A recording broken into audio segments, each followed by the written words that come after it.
Pampa Debates. Oferecimento GBUX, Previdência e Seguro de Pessoas. A proteção certa para a sua família. Unimed Porto Alegre, cuidar de você. Esse é o plano. E Biscoito Zezé, carinho que vem de família. Estamos iniciando mais um Pampa Debates neste feriado que estamos vivendo, especialmente aqui no nosso Rio Grande do Sul. E, para tanto, sempre que temos eventos desta ordem, a gente traz uma autoridade para conversar. E hoje temos a oportunidade de conversar com o vice-governador do Rio Grande do Sul, José Paulo Cairoli. Prazer tê-lo aqui, vice-governador. Boa noite, é sempre uma alegria muito grande poder participar do teu programa e poder estar aqui presente com o amigo Paulo Sérgio. Governador, nós temos agora um novo governo no Brasil, com o Michel Temer. Nós temos investidas que eu acho que são extremamente benéficas para a sociedade, especialmente esta da limitação dos gastos públicos, né? Para botar um freio no gasto público. E outro dia um telespectador mandou dizer um absurdo ter que fazer uma janta para garantir a maioria no Parlamento Nacional e também a votação necessária para o governo. Mas o telespectador considerava o absurdo ter que fazer uma PEC, ter que convencer as pessoas que não se deve gastar mais do que arrecada. Mas eu quero a sua visão, especialmente porque o senhor é um empresário. A gente está vendo o João Dória, aí, um vitorioso em São Paulo, que é um empresário, ele se diz não político, mas o senhor está vivendo uma experiência política agora. Então, nesse meio termo do empresário José Paulo Cairoli, que viveu a vida inteira trabalhando exatamente com a premissa de que não se gasta mais do que se arrecada, e agora o senhor está vendo uma nova situação no poder público, onde as coisas são completamente diferentes. Como é que o senhor vê esta atitude do governo e o que ela pode resultar de benefício para os estados? Eu acho que nós estamos num momento importante da política, importante do envolvimento da sociedade, a estar mais atenta do que está ocorrendo no mundo real, no mundo que passa as transformações que o país está enfrentando. Eu quero primeiro dizer que é importante não fazer uma janta, mas é importante que o cidadão perceba que o governo federal está disposto a fazer os enfrentamentos necessários para tornar o Estado brasileiro no bolso do cidadão. Eu tenho dito muito isso, que o tamanho do Estado, o tamanho da ineficiência do Estado, quando eu cito o Estado brasileiro como um todo, tem que caber no bolso do cidadão. Entendo que aumentar mais carga tributária e continuar dando a baixa prestação de serviço não tem sentido se nós olharmos um gestor, e um gestor público não é muito diferente daquele gestor ou daquela gestora que cuida da sua casa, do gestor da micro e pequena empresa, do gestor da grande empresa. Não se pode gastar mais do que se ganha. E isso é na vida nossa, do nosso dia a dia, isso é a vida da pequena empresa, da grande empresa, e não poderia ser diferente do Estado brasileiro. O que nós estamos vendo nesse momento? O Estado foi, ao longo do tempo, ampliando, se desenvolvendo, crescendo, numa busca de cada vez mais novas alternativas de buscar recurso para esse Estado que fazia tudo e que nós chegamos ao ponto que ele não consegue fazer nem aquelas mínimas exigências que nós, como indivíduo, nós, como cidadão, queremos, que é os 3 pontos básicos, que é saúde, educação e segurança. Hoje, vamos começar a segurança, saúde e educação, dado as preocupações de todos nós. Então, este momento exige, sem dúvida nenhuma, uma habilidade política dos governos. E acho que o que ocorreu no domingo foi uma demonstração da importância e da necessidade de uma negociação com outro poder. Porque, diferente do que alguns possam pensar, o presidente não tem um controle de todos os poderes, ele tem um controle do executivo, mas ele é o responsável pela coordenação por essa negociação. Então, o Congresso, sem dúvida nenhuma, é uma peça fundamental e importante para que se faça essas mudanças. E isso que está sendo aprovado nessa teto dos gastos, que para nós pode ser, como empresário, como cidadão, uma coisa muito do nosso dia a dia, no processo político ele é questionado. É evidente que é, porque algumas coisas vão ser alteradas ao longo do tempo. Nós estamos falando de 20 anos. Quer dizer, o que não se quer é que as corporações cada vez mais assumam os seus domínios do Estado brasileiro. Então, me parece isso extremamente positivo. Acho que esta posição mostra um outro Brasil, mostra uma outra realidade. E, infelizmente, o processo ele é lento, Paulo Sérgio. Eu, como empresário, como produtor rural até mais rápido ainda, porque a safra ocorre em 6 meses, 5 meses, no processo político ele é mais demorado. Assim como foi muito demorado para deixar o Estado brasileiro do jeito que ficou, assim nós vamos fazer para recuperar isso. O primeiro ponto que me parece, Paulo, fundamental, é que a sociedade tem que participar mais ativamente. Não as corporações, eu digo a sociedade que paga os impostos, a sociedade que mantém o Estado brasileiro. Então, há importante participação. Não é substituir o político, mas é ajudá-lo a pensar de uma outra forma. Esse é o papel que nós, como cidadão, devemos ter e é assim que nós devemos fazer. Eu tenho dito seguidamente e cada vez com mais firmeza que, se o Estado brasileiro está nessa posição, não devemos culpar os políticos, nós devemos culpar a nós, como indivíduos, como parte integrante dentro desse processo. Está na hora de não terceirizarmos mais as nossas responsabilidades, nós assumirmos aquilo que é nosso. A democracia, que é o regime que nós estamos hoje vivenciando, podemos discutir se deve ser parlamentarismo ou presidencialismo. Em alguns momentos nós achamos que o melhor seria parlamentarismo, mas a verdade é que esta mudança tem que ser construída e passa, sem dúvida nenhuma, não por interesse de um ou de outro partido, mas sim do coletivo.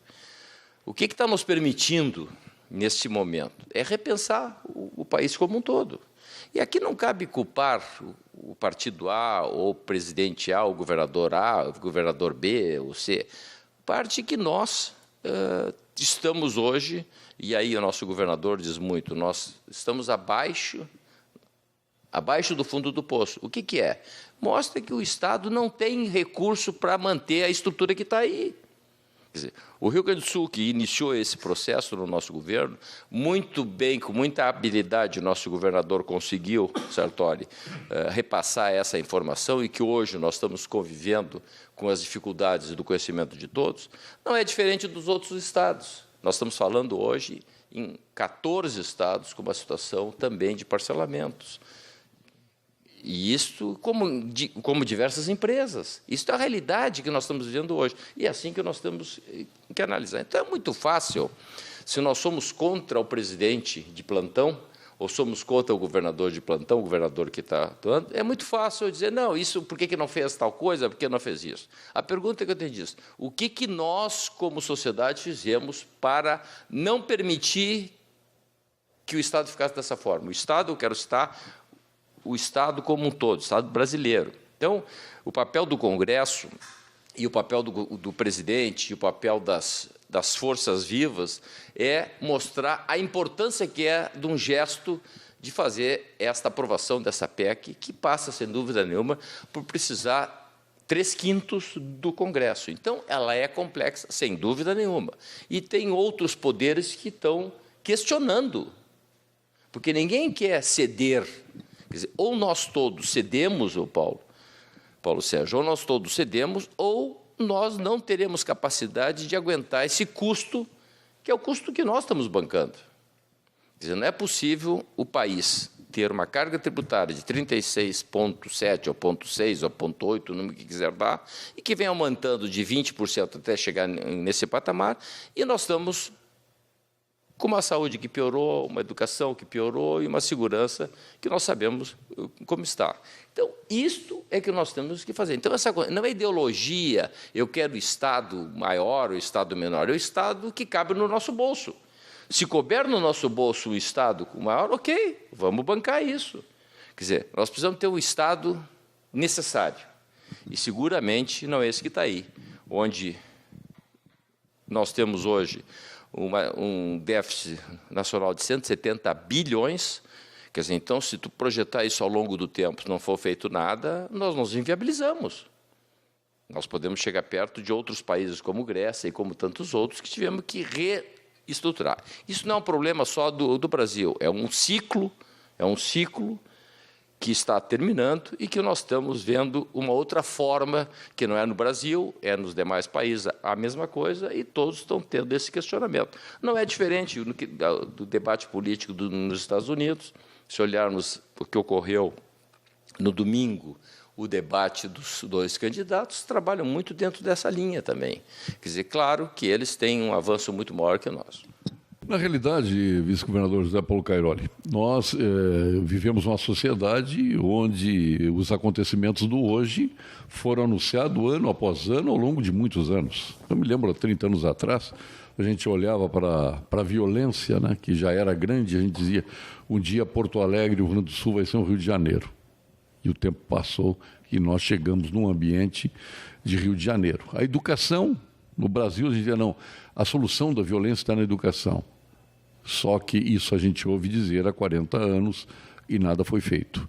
A Previdência é a mesma coisa, então tudo fica para depois, para depois. Por isso eu louvo as atitudes do governo atual, do qual o senhor faz parte, aqui no Rio Grande do Sul, que está tentando resolver questões para daqui a 30 anos.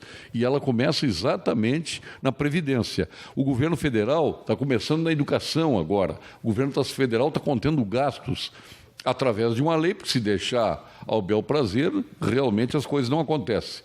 Agora, será que, o senhor falou no todo, que os outros poderes têm que se conscientizar, será que essa conscientização que os governos do hoje estão tendo, eu estou falando do governo do Rio Grande do Sul e do governo federal, será que nós vamos encontrar respaldo nos outros poderes? O que eu acho, Paulo Sérgio, na vida, a gente tem que amanhecer tendo a percepção que esse dia vai ser melhor do que ontem. Se nós não tiver isso muito claro como indivíduo, nós não temos razão de participar desse mundo, que tem muitas coisas positivas, muita coisa que nos alegra, e, logicamente, tem alguns desafios do nosso dia a dia que nós temos que conviver das dificuldades. Eu acredito, sim, que o convencimento das pessoas passa por essa construção coletiva. O mundo não é feito de coisas isoladas. O mundo é feito de um conjunto de pessoas, de um conjunto, de uma estrutura que foi, ao longo do tempo, se formatando. Quando nós iniciamos o nosso... Ou deformando. Eu vou dizer se formando. Se há uma deformação da nossa incapacidade de nós gerirmos as nossas coisas. Se tu falar em aspecto de segurança, nós precisamos ser mais profundos disso. Olha o que é as famílias de 30 anos atrás e olha o que é a família agora. Quer dizer, então, se nós quisermos arrumar responsável, nós arrumamos. Se nós olharmos o que era a ética do nossa, há 30, 40 anos atrás e o que é hoje. Que, então, houve uma deformação? Não, houve uma mudança que é uma realidade. Quer dizer, não dá para nós acharmos que nós tivemos essa regressão, vamos dizer, porque a família foram perdendo a sustentação, mas aí o sustento, houve uma degradação da estrutura familiar okay. E da sociedade. É óbvio que isso aí passa por uma educação pior, por uma insegurança maior. Quer dizer, esse problema de drogas é um problema que bypassa o poder público, ele tem que ser revisto e refeito em algumas famílias. Quer dizer, como fazer isso? Eu tenho andado nesse interior, tem alguns lugares importantes, de tamanho importante do nosso país, do nosso estado, que o ano passado teve um homicídio e esse ano, eu estive lá sábado e domingo, teve apenas um homicídio. Então, o que é isso? Será que isso é presença do Estado? Como é que o Estado nessa região está bem e como é que no outro lugar não está? Porque é muito mais a sociedade, muito mais o cidadão. Então, é evidente que o Estado tem que cumprir o seu papel, mas o indivíduo tem que participar mais ativamente. Eu estou tentando mostrar, porque quando se fala em ética na política, parece que dá uma sensação que é uma coisa longe. Não, é a nossa. Então, é um processo que não é muito simples de nós tomarmos uma posição. Eu tenho dito para alguns amigos que, obviamente, têm uma crítica por falta de algum conhecimento, então eu tento mostrar a real situação das coisas e até que ponto um governador consegue se impor dentro de alguma ideia que todos sabemos. Nós sabemos que a segurança piorou, que a educação piorou, que a saúde piorou e que as empresas estão tendo muito mais dificuldade. Todos nós sabemos disso. Qualquer pessoa sabe que piorou. Agora, como mudar isso? Então, o que eu quero dizer é que nós iniciamos o nosso governo tentando organizar alguma coisa no Executivo, mostrar a real situação do Estado do Rio Grande do Sul. Não querendo atacar o governo passado, os outros, porque nunca o governador Sartori se posicionou falando do governo anterior. Nunca. Sempre foi com uma visão mostrando a real situação. Alguns entenderam que era chororó, que não era verdade, e foram, ao longo do tempo, se dando conta que é, inclusive os poderes. Então, o que eu quero dizer é que essas reuniões que nós temos feito com a participação dos outros poderes, isso mostra um amadurecimento de todos. Quer dizer, não é possível um Estado aumentar salário nacionalmente e esses aumentos acabam ocorrendo em diversas categorias. Um efeito cascata. Comparando um Estado do Nordeste ou do Norte com uma capacidade menor do que um Estado mais desenvolvido. Não pode se nivelar. E hoje é assim. Quer dizer, então, isto tem que ser revisto. Quer dizer, não é que eu queira que ganhe menos ou que ganhe mais, não é isso. É que eu acho que se nós mantivermos esses patamares que aí estão, nós, como indivíduo, teremos que pagar a conta, temos que aumentar a carga tributária. Então, isso é importante. E não se resolve, nesse mundo globalizado, coisas isoladas. Ou se resolve o todo, ou não se consegue avançar dentro desse processo. Então, eu tenho defendido muito a tese de que a crise nos permite repensar. Nós estamos com essas dificuldades porque nós não estamos conseguindo buscar recursos, não temos condições de buscar novos recursos. Porque senão nós resolveríamos o caixa do Estado, como foi feito ao longo de algumas décadas. Então, o crescimento econômico não é uma vontade do governador, não é uma vontade do presidente da República, ele tem que dar condições. Não se faz por decreto inflação de tanto. Nós vivemos num passado recente alguma coisa que acha que por decreto se fez. Tanto não aconteceu que está aí a situação do nosso país, que está aí a situação da Argentina, para dizer um outro país, que foram mudando as coisas achando que por decreto é possível avançar. Então, Paulo Sérgio, eu quero, cada vez mais, quando eu tenho essa oportunidade, de conscientizar que as pessoas, aquelas que fazem esses debates, esse embate, se aprofundem um pouco mais do conhecimento, porque isso faz parte da melhoria da qualidade da relação do cidadão com o poder público, que o poder público só existe porque tem que ter um melhor atendimento àqueles que mais necessitam. Se nós não soubermos ter essa clareza, não tem sentido de nós termos o poder público trabalhando ou fortalecendo esta relação. E acho que o nível de muito mais do que salário, de cada custo de alguns setores, ele tem que ser repensado se pensamos que deve ser feito uma melhoria da qualidade de vida das pessoas. Nós temos hoje poderes com salários médios totalmente diferente de outros, 3 vezes mais, 4 vezes mais, quer dizer.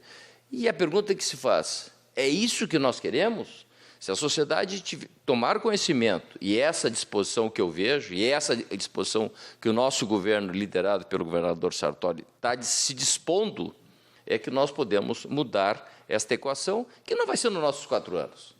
Como diz o governador Sartori, muito bem, nós estamos propondo uma semente de mudança. Eu vou um pouco mais longe, e nós temos que avançar porque a sociedade tem pressa, e nós temos que fazer com que isso ocorra.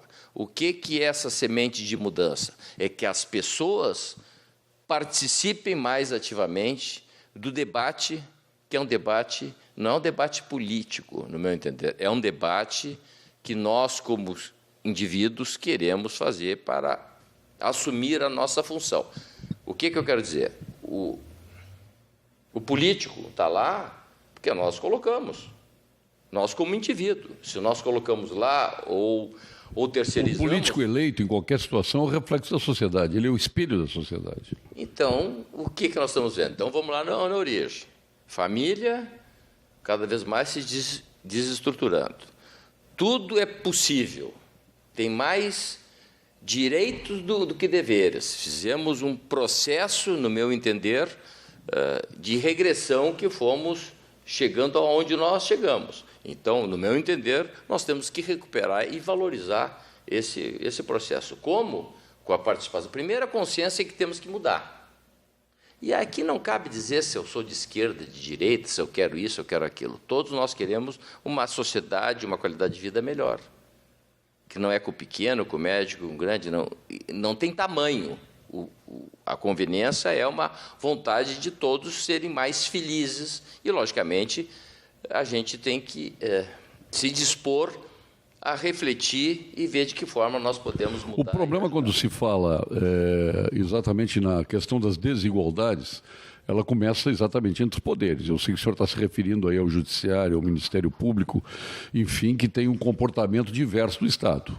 Tem o seu orçamento absolutamente correto, se o Estado não repassar os duodécimos, a casa cai, né? Aí a questão da responsabilidade que o governador tem inerente à lei, quem faz cumprir a lei é o Judiciário, enfim, existe essa questão que ela tem que ser discutida, debatida, eu acho que tem que ser regularizada e com o tempo isso tem que acontecer, porque senão nós estamos no pior dos mundos.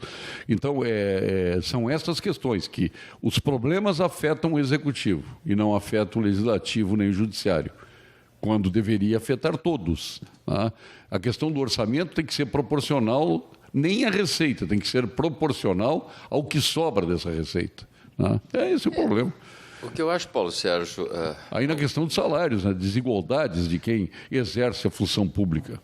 Mas esse processo, eu aqui falando do Estado do Rio Grande do Sul especificamente, não falando dos outros estados, nós temos... Mas esse é no Brasil inteiro, não é aqui? Nós temos aqui, que eu posso dizer que eu conheço, nós temos uma relação, pelo menos neste momento, no nosso governo, uma relação de muita transparência. Claro.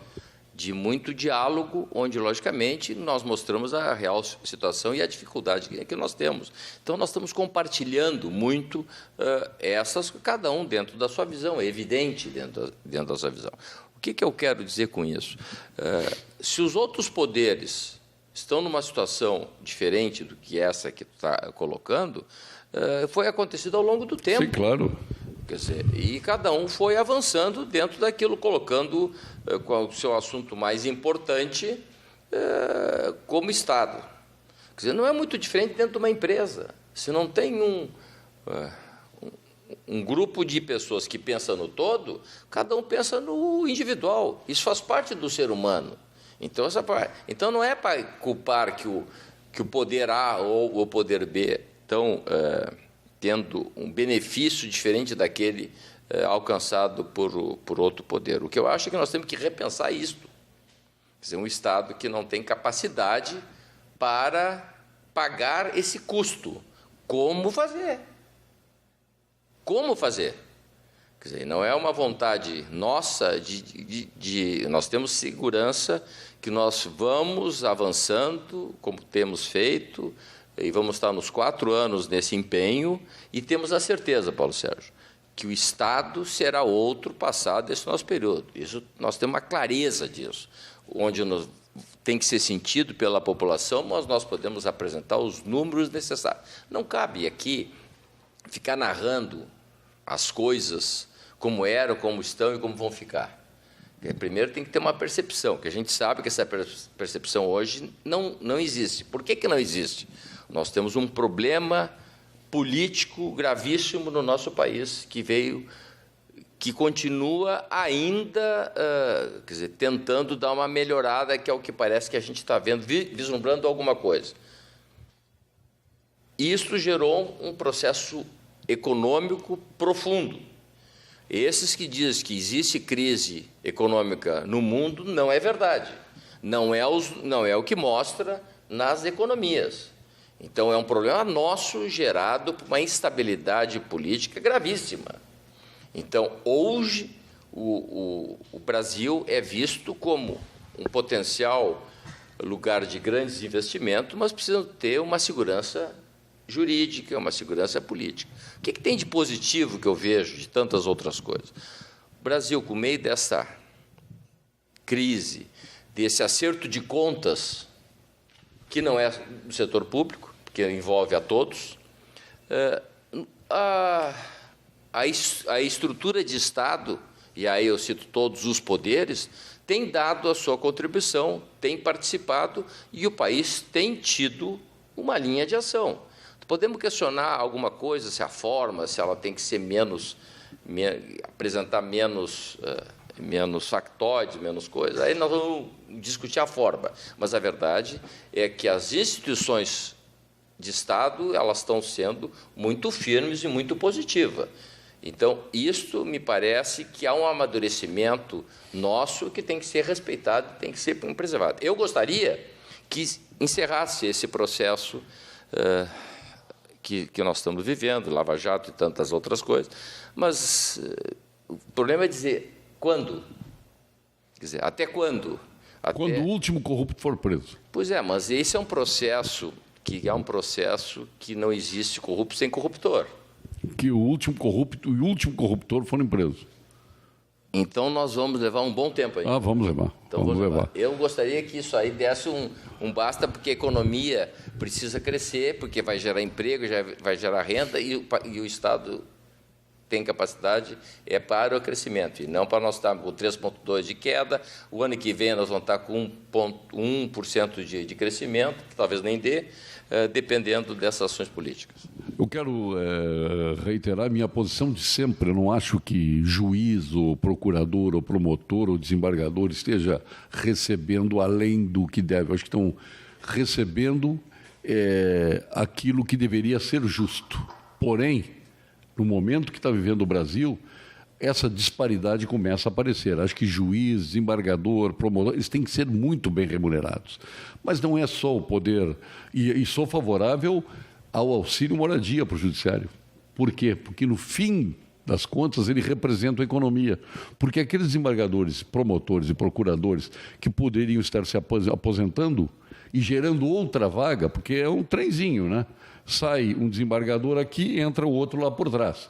Então, fica uma série de aposentados recebendo na mesma vaga. Então, essas pessoas estão permanecendo no cargo público, e isso representa a economia. O que está mal é a situação do país, essa que é a verdade, e não tem como mudar, ao menos de imediato.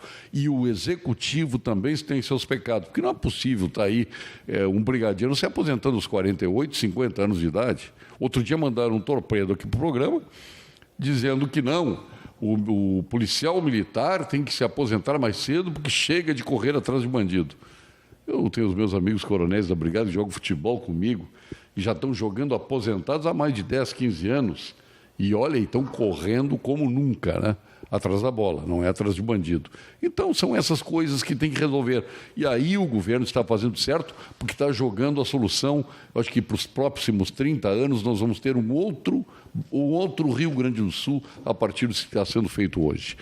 Vocacionado historicamente para inovação e pluralidade, é a mensagem do nosso Sindicato dos Engenheiros e o seu momento. Momento do Engenheiro. Oferecimento Senge, Sindicato dos Engenheiros. Nosso maior projeto é você.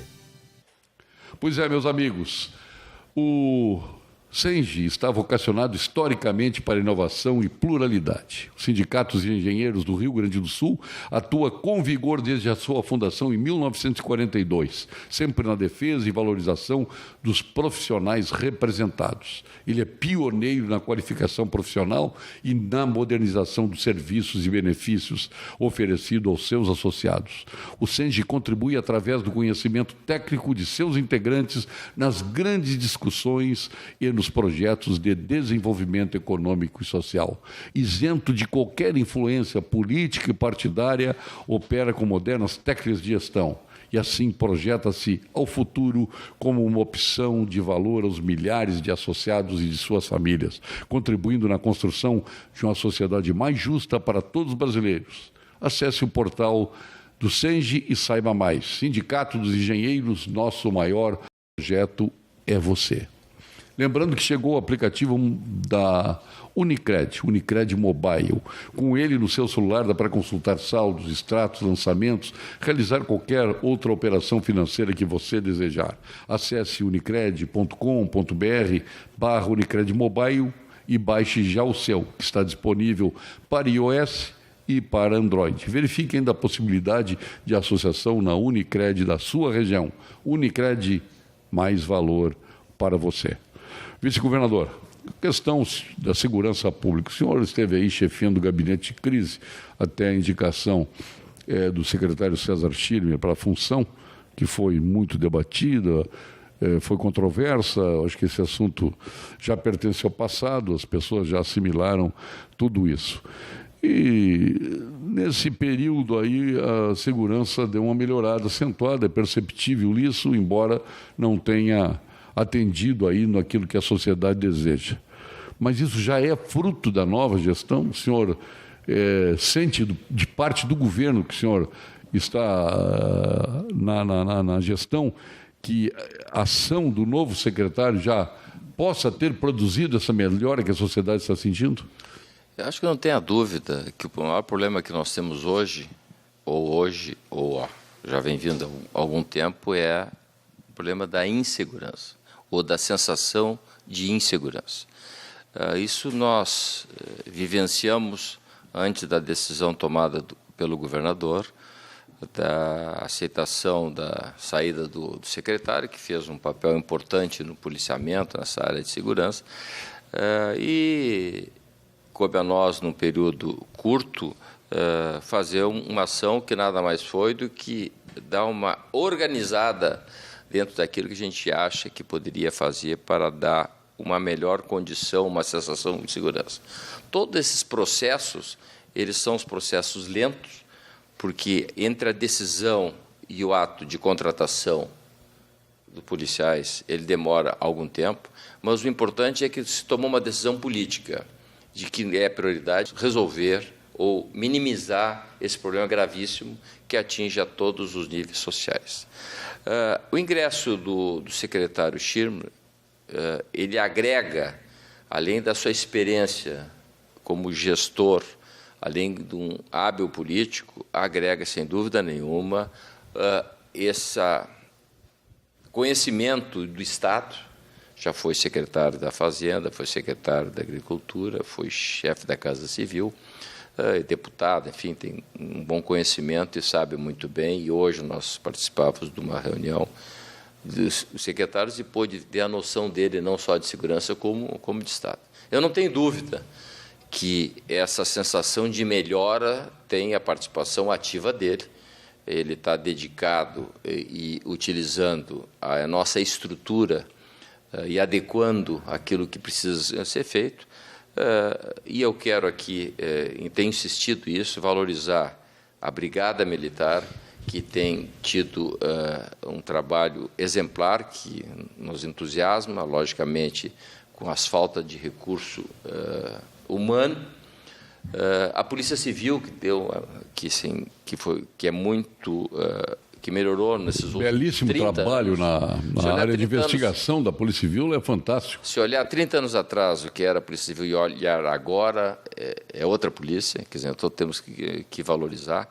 Então, essas duas instituições nos orgulha. O secretário Schimel está tendo essa habilidade, que está dentro de uma das características importantes dele, para melhora. Eu não tenho dúvida que nós vamos avançar, e vamos avançar muito, passado essas contratações, passados essas contratações de novas vagas prisionais e uma série de coisas, nós vamos estar melhorando. Esse diálogo que ele está fazendo com os demais poderes, se colocando dentro daquilo que nós podemos fazer, do que é possível fazer, não querendo arrumar culpado, e sim arrumar soluções, e isso deve-se ao trabalho, sem dúvida nenhuma, do secretário Schimel. É óbvio que isso foi construído ao longo do início, também com o secretário que tinha uma visão mais de policial, e o Schimel está tendo uma visão mais de gestor, mais de conhecimento público. Então, os dois tiveram papéis importantes. Quando eu dizia lá atrás, naquele curto espaço de tempo que pude ajudar na segurança, foi dito que recurso tem. Aí as pessoas acharam um pouco graça. Por que recurso tem? Não, recurso tem. Nós temos que definir qual é a prioridade.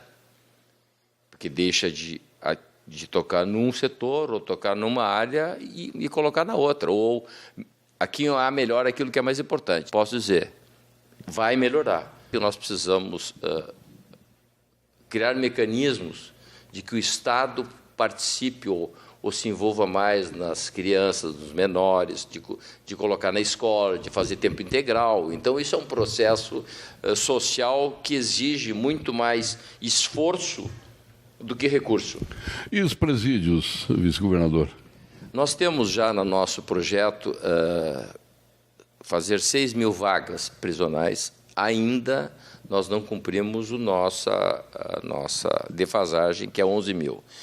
Nós estamos avançando em 3 mil agora e ao longo do ano que vem os outros 3 mil. Então, consta no decreto do governador os 6 mil vagas como um projeto que nós estaremos fazendo e entregando para a sociedade. Acho que é importante dizer que a sociedade saiba que o processo público ele tem algumas amarras que não é de gestor, é uma dificuldade que tem, porque tem alguns presídios que estamos há 4 anos que pararam, que tem 75% das obras, eu posso citar que é o de Guaíba, que por um processo jurídico, legal, isso tem empurrado 4 anos.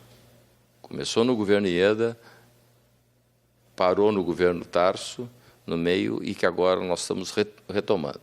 Então, e que nós precisamos fazer essa negociação jurídica dentro desse processo. Por que se criou essa alternativa de troca de bem?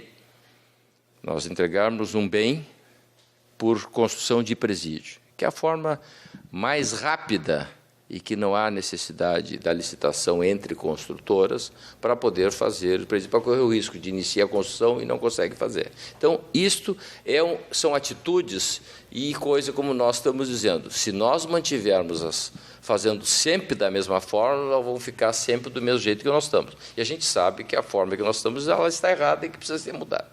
Quando se fala em quantidade de soldados, de brigadianos e de policial civil, que vem com aquele número histórico, é importante dizer que a tecnologia ela tem um papel importante dentro desse processo. Então, esses números de necessidade que falam, que é histórico, e isto não tem nenhuma garantia ou nenhum aporte legal. Por quê?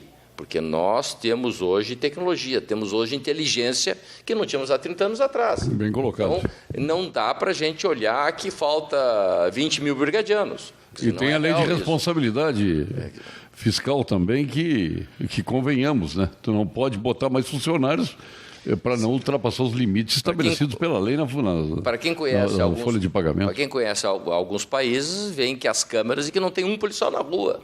Então, o que precisamos é melhorar cada vez mais a inteligência, ter uma estrutura cada vez melhor, e isso o secretário Schimel está focado, está mergulhado nisso, na certeza que nós estaremos retornando para a sociedade uma melhor segurança, sem dúvida nenhuma. Vamos agora, boa notícia para o Conselho de Arquitetura e Urbanismo do Rio Grande do Sul, o CAU-RS. A boa notícia do dia. Oferecimento KRS, Conselho de Arquitetura e Urbanismo do Rio Grande do Sul. Você sabia que as árvores podem ter amigos? Estudos apontam que a natureza sofre de verdade o impacto da ação do homem com o desenvolvimento desenfreado das grandes cidades. É o que indica um guarda florestal alemão especialista em árvores.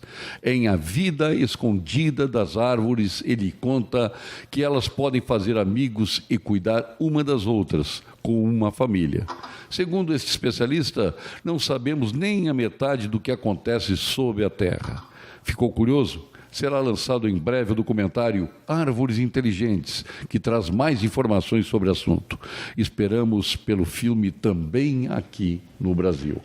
Vamos agora ao quadro de saúde com a doutora Daniela Cornélio, da equipe do nosso PhD em Oncologia, titular do Clínicas, do Ernesto Ornelli, sócio fundador do Instituto Oncológico Kaplan, mais jovem membro da Academia Brasileira de Medicina e vice da Academia Rio Grandense de Medicina, o Dr. Gilberto Swartmans. Vamos à doutora Daniela Cornélio, da sua equipe. Boa noite.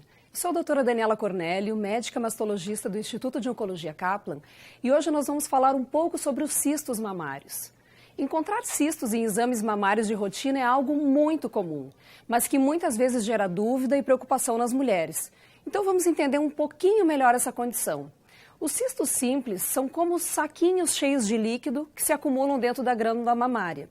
São condições benignas. Eles geralmente surgem nas mulheres na faixa dos 40 anos e são percebidos como nódulos macios, móveis, lisos, muitas vezes dolorosos. Eles estão muito relacionados com as mudanças hormonais. O principal exame que nos auxilia no diagnóstico é a ecografia mamária, porque o exame físico e a mamografia geralmente não conseguem diferenciar um cisto de um nódulo sólido. Os cistos simples, eles podem ser somente acompanhados por ecografia. E os de maior tamanho podem ser aspirados, a gente confirma o diagnóstico e também alivia o desconforto. Já os cistos complexos ou complicados são aqueles que não se encaixam nesses parâmetros de cisto simples e podem ter, então, um componente sólido no seu interior, margens indefinidas, por exemplo.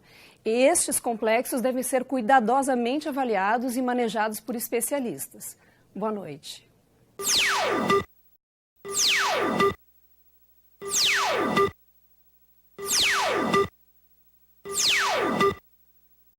Ponto final. Oferecimento Produtos Gimo, qualidade comprovada. E SPC, a maior rede de recuperação de crédito do Brasil. E no ponto final, uma questão. Até quando o funcionalismo público do Executivo gaúcho vai continuar recebendo parcelado? Eu acho que é importante deixar bem claro que nós temos um déficit que ele somente será zerado se tiver crescimento econômico e recurso extra. Fora isso, nós vamos conviver com esses ajustes, esses apertos que estamos fazendo.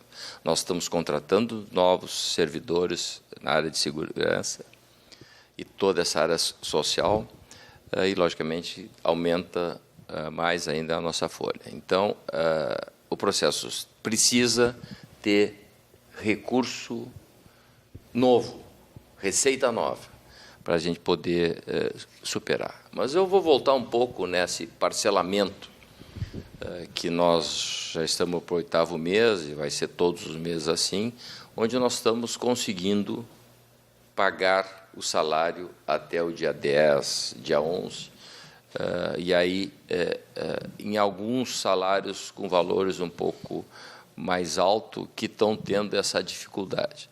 Então, se olharmos friamente, houve um atraso há 8 meses atrás, e está sendo todos os meses.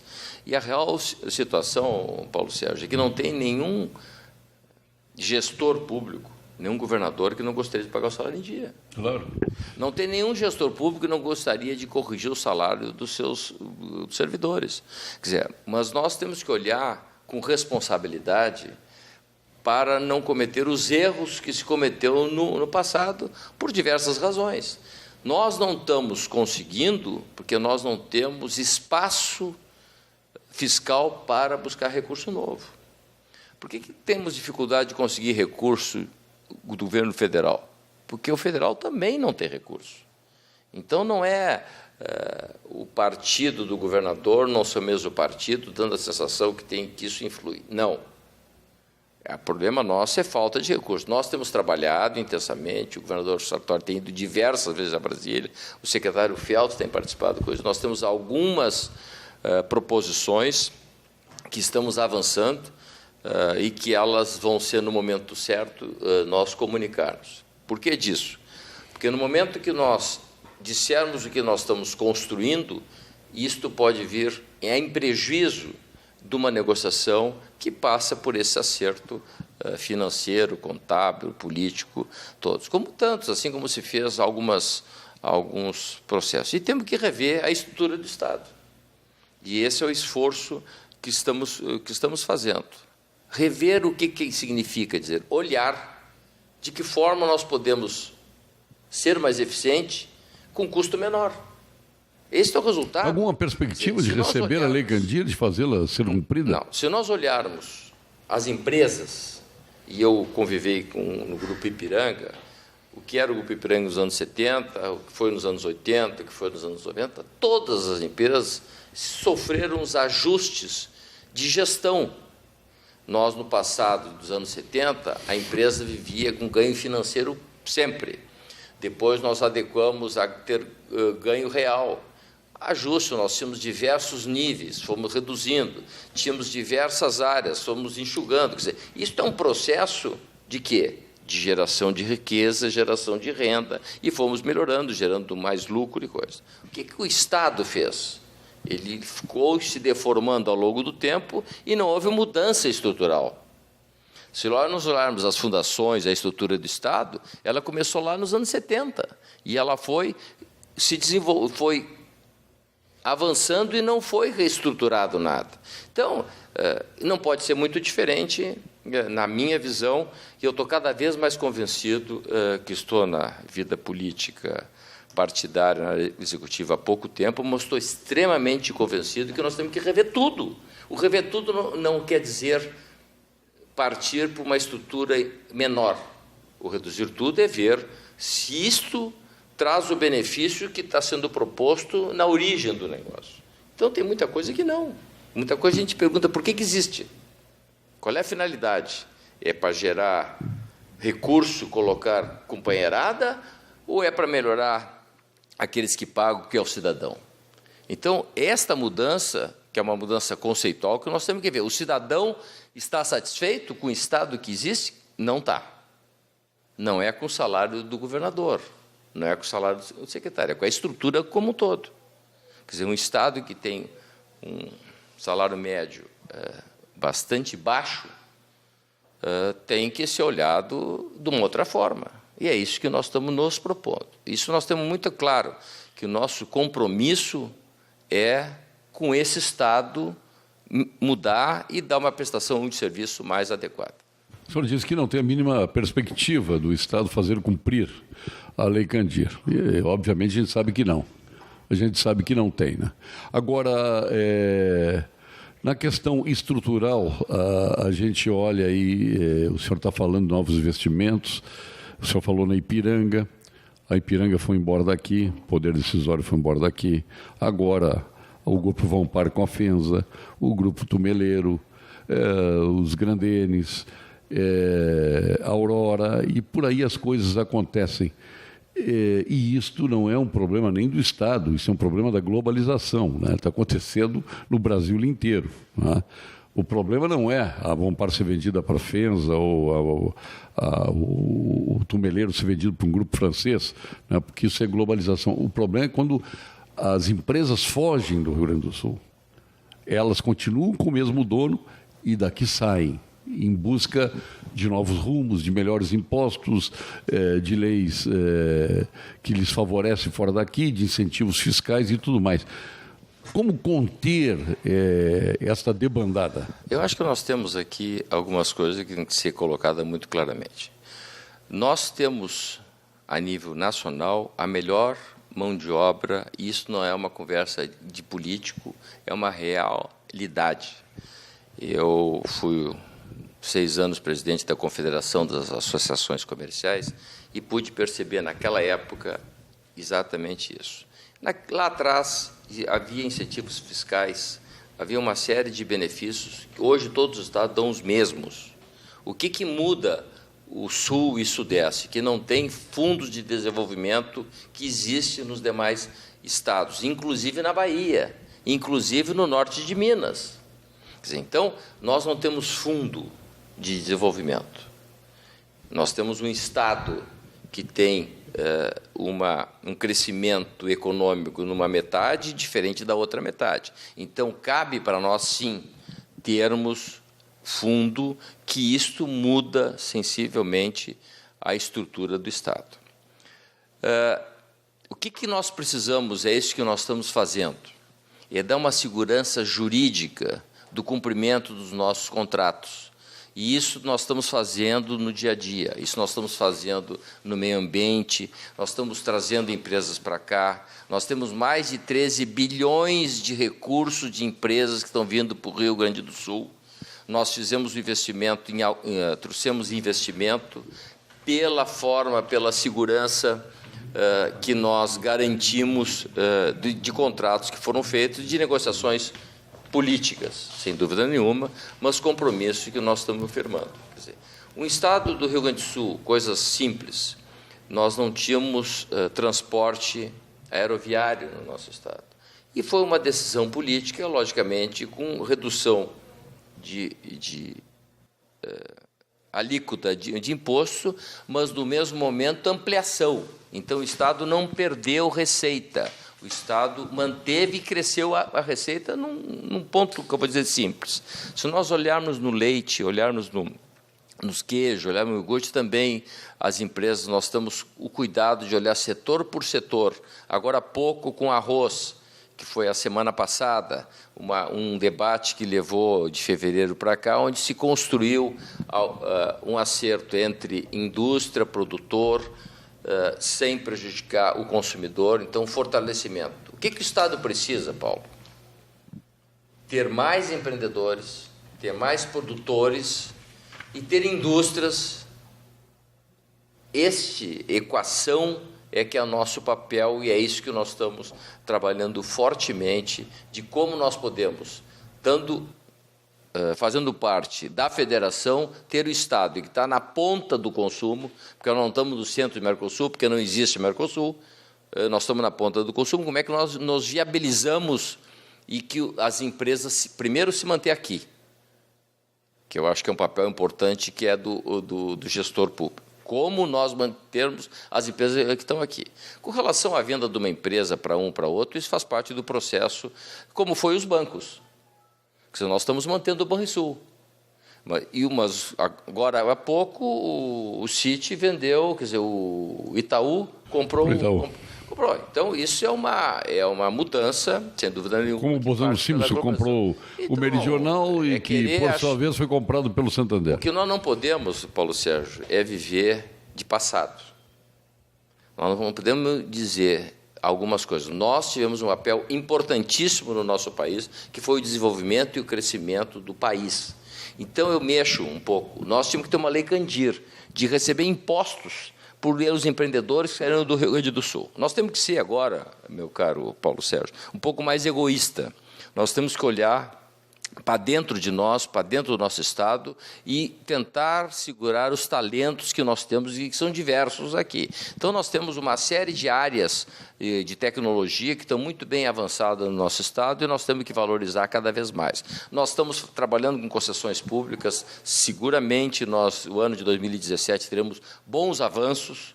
Quer dizer, isso é uma discussão, inclusive eu como presidente da Federação, é uma discussão que eu não consegui avançar, nós perdemos, porque havia um embate sobre pedágio e não pedágio, sou a favor e sou contra, e não vendo uma construção melhor.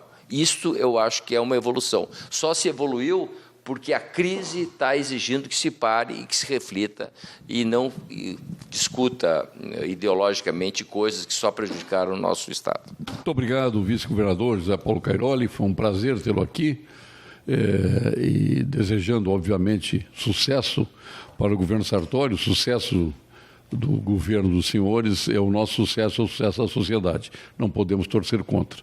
E este Rio Grande que vai surgir daqui a 30 anos vai ter muito, né, das sementes que estão sendo plantadas agora, absolutamente necessárias. Esperamos que isso aconteça em todas as áreas, não só na previdenciária, que também temos necessidade na educação, temos necessidade na segurança, temos na logística, temos infraestrutura como um todo, enfim, que venha um novo Rio Grande a partir das iniciativas que os senhores estão tomando.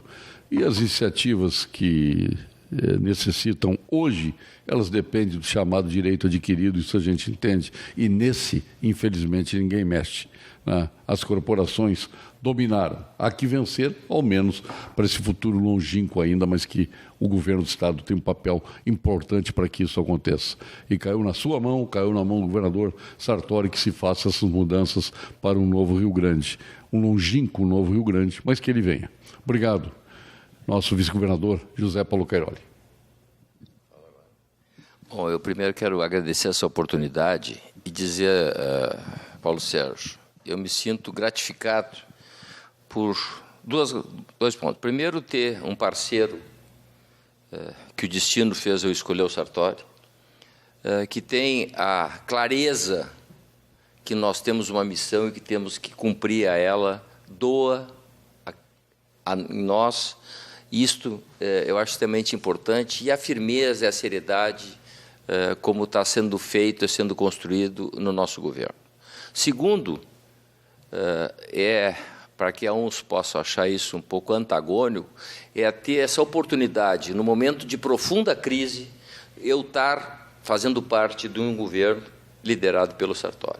Isso, para mim, é extremamente importante, porque nós estaremos ajudando a mudar a relação da sociedade com o poder público e fazermos esses enfrentamentos, esses embates, que vencerá, sem dúvida nenhuma, não o nosso governo, a sociedade, não o nosso governo, o Estado do Rio Grande do Sul. O Estado do Rio Grande do Sul é de cada um dos indivíduos, ele não é do poder público, ele não é do governador e não é dos amigos do governador. Esta é uma visão que, para mim, está cada vez mais clara.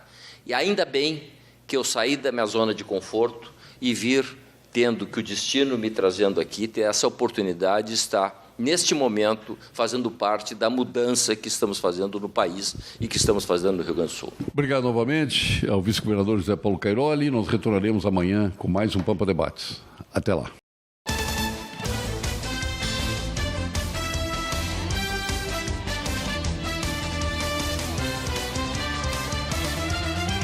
Pampa Debates. Oferecimento GBUX, Previdência e Seguro de Pessoas. A proteção certa para a sua família. Unimed Porto Alegre, cuidar de você, esse é o plano. E Biscoito Zezé, carinho que vem de família.